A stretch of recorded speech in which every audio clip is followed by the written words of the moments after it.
So for those of you who have already joined the webinar, we're about to begin. Martyn Dodd is here from EnergySoft, and we appreciate his time to show us all a little bit about using EnergyPro. I'm Scott Fable. I work with Bevel Aqua Knight and the California Building Performance Contractors Association to manage the data reporting aspect of the Energy Upgrade California Utility Rebate Programs. Thank you all for signing up and coming today. We will be recording this session, and so we will attempt to make it available after the fact. If there are others from your company that want to review this presentation, or if you want a refresher at some point, we'll make that available to everybody that is on the registration list. A little bit of housekeeping. The way that we will run the session is because we are expecting, or at least invited, 100 people, we will keep the mics on mute until there are certain points in the presentation where we want to open it up to questions.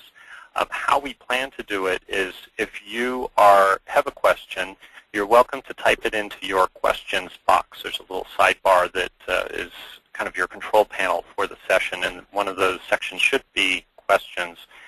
That's a place where you can type in your question, and we'll just keep a running list of those questions so that when we get to a Q&A point, we'll be able to answer them.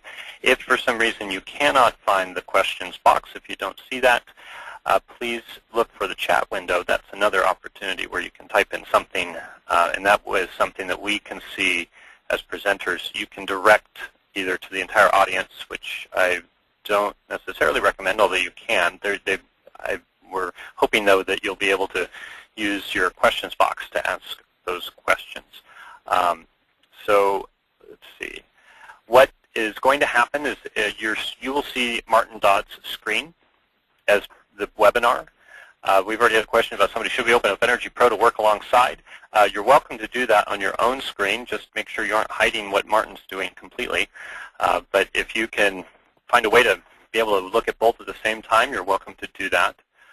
This will be very visual, of course. And also, one more thing, we will save questions about the utility rebate program itself for offline. You're welcome to ask the question, and I'll be recording that so that we can answer those questions later, either through FAQ on our website and also just a response by email, or you can contact me, Scott Fable, at a later time, and I'll leave my contact information at the end of the session. So with that, I'm going to turn it over to Martyn. Great. Thank you, Scott. Okay, so we're going to talk about EnergyPro, and my name is Martyn Dodd with EnergySoft, and I'm going to take you through, and we're going to start out by doing some basic training on how to describe a home in the software for the purposes of obviously determining what we have as an existing condition in a home, and then we'll talk about how to do upgrades and modifications, etc., to the home, and to determine what sort of improvements we can achieve using the software. A little background on EnergyPro. The software serves a lot of purposes. It's been around since about 85, so we have about 25, 27 years of software experience in the business. And it originally came out as being a software tool for doing Title 24 calculations. And so the intention behind the software was to give you the ability to demonstrate compliance with the state energy code for California. Since that time, the software has expanded considerably in its capabilities. We have the ability to do residential calculations. We can do commercial calculations. We can do LEED calculations for green buildings. Greenpoint rated. We do load calculations, home ratings for HERS 2. So there's a lot of different things you can do with the software. One of the key elements here is learning how to filter and just focus on putting in the basic information you need for your purpose. So, for instance, you might see inputs relating to commercial buildings in here that you don't care about. So you can tend to ignore a lot of those things. And I'll try to talk through that, all the stuff that we're going to ignore today. So as I'm doing today's presentation, if you see me go past a certain screen and not do anything, or a certain tab in the software, that's because there's nothing relevant to today's discussion in that screen. It probably serves another purpose. So the software is designed with some wizards to help us create a simple, straightforward home. Being a wizard, we kept it simple. So if you're trying to describe a very complicated home, you may find that it's more advantageous to enter things in the building tree. What I'll do is I'll start out by creating a home with the home rating wizard, and that'll give me basic capabilities to create a home, and then we can go into what we call the building tree, which is the more complex way to edit and modify the description of the home. And we have a lot of capability in the building tree to do all sorts of fancy stuff.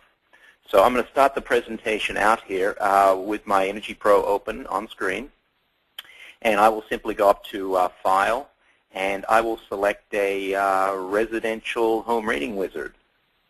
And so this is going to take us through some very simple screens. We're going to put in some basic information to describe the home. So we'll start out, if you've got an ID as a rater, then you can go ahead and put that in, and whatever that may be. You can identify your project. This is maybe my project, which is 2010-09. And we need to put in utility rates. Now, the purpose of putting the utility rates in is if we want to be able to take the EnergyPro calculations that we're doing here and compare those to the utility bills that the homeowner has. Now, this is something you may or may not want to do. Obviously, for the purposes of the program that Scott described, the Upgrade California Utility Rebate Program, that may not necessarily be a component of that. But if you want to do that, then you can select the electric rate. And simple way to do that is we click on the undefined electric rate. And EnergyPro will take us into a library of utility rates.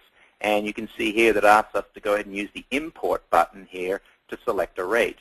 So we go ahead and select the import button, and we import a utility rate from a whole list that we have here for California. Now, this is a list of all the current utility rates, both residential and commercial, for the major California utilities. So we can go down this list and we can select something here.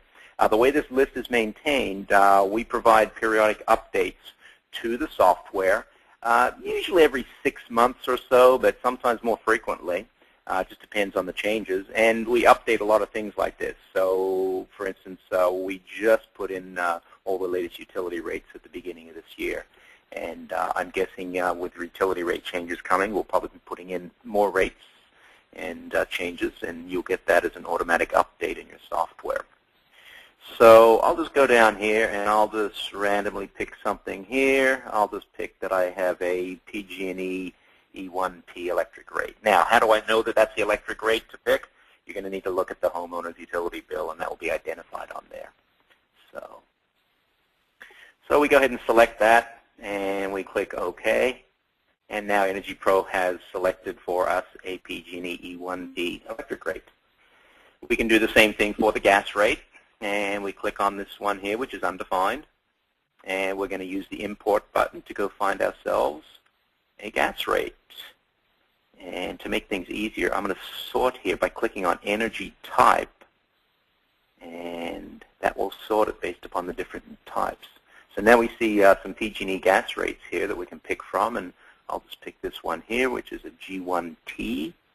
Once again, I have no clue what that is, but I'll find that out by looking on the homeowner bills.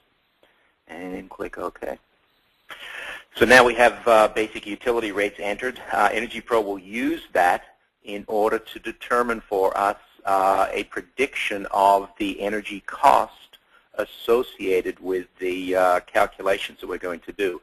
And that can be very nice because then when we do upgrades to the home, we can make some predictions on savings to the homeowner for those upgrades in terms of cost. We'll click Next and proceed with the wizard, and we'll put some general project information in now. And I will describe the project.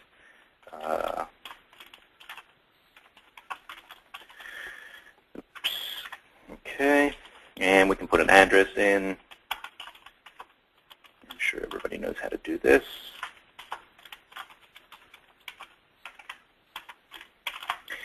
Okay, and we're doing, obviously, in this case, a single-family home. We can identify which way the front of the home faces. This is not overly critical, but is useful for you in sort of orienting your inputs and that type of thing. I'll assume that I'm doing a one-story home, and I will need to select the location over here. So we click on the Select button. EnergyPro brings up a list of locations, with California being the basic selection here. And we're going to scroll down this list. It's all in alphabetical order. And I'll go ahead and go down and find San Rafael. And San Rafael, there it is. Some interesting information about San Rafael. EnergyPro, when we select this location, is going to extract a whole bunch of information that we're going to use for the purposes of evaluating the home. Number one, we see this identified as being in Climate Zone 2. So California is divided into 16 climate zones, and Climate Zone 2 happens to be one of those. That probably isn't all that important to us since we're not doing code compliance. But it does identify also for us the design winter dry bulb of 30 degrees and the summer dry bulb of 90 degrees. So these are the ASHRAE published conditions for San Rafael that we will use as we move forward in load calculations for the purposes of doing furnace and air conditioner sizing calcs. So this would be useful if we have an existing home where we're considering HVAC replacement as one of the items, and we want to do a accurate job of sizing the replacement furnace and air conditioner. So we'll go ahead and select that and click OK. And that completes that wizard screen. We will click Next. Now, EnergyPro is going to ask us to define for it what we have for the basic conditions in the home. This would be things like what do we have for the roof, what are the walls, are they insulated, et cetera, et cetera. The windows that we find there, so in this case we've got them set as single pane metal clear windows. We could make some changes here if we wanted. So we could say, well, okay, the floor is not R11. We click on this button. That takes us into a library of different floors. We could say this floor is actually going to be R0, but we do have a crawl space. So there's a whole bunch of different floors here in the stock EnergyPro library to pick from. You do have the ability to customize these using the import button here. I won't bother customizing anything that I see here because I think floors are pretty straightforward.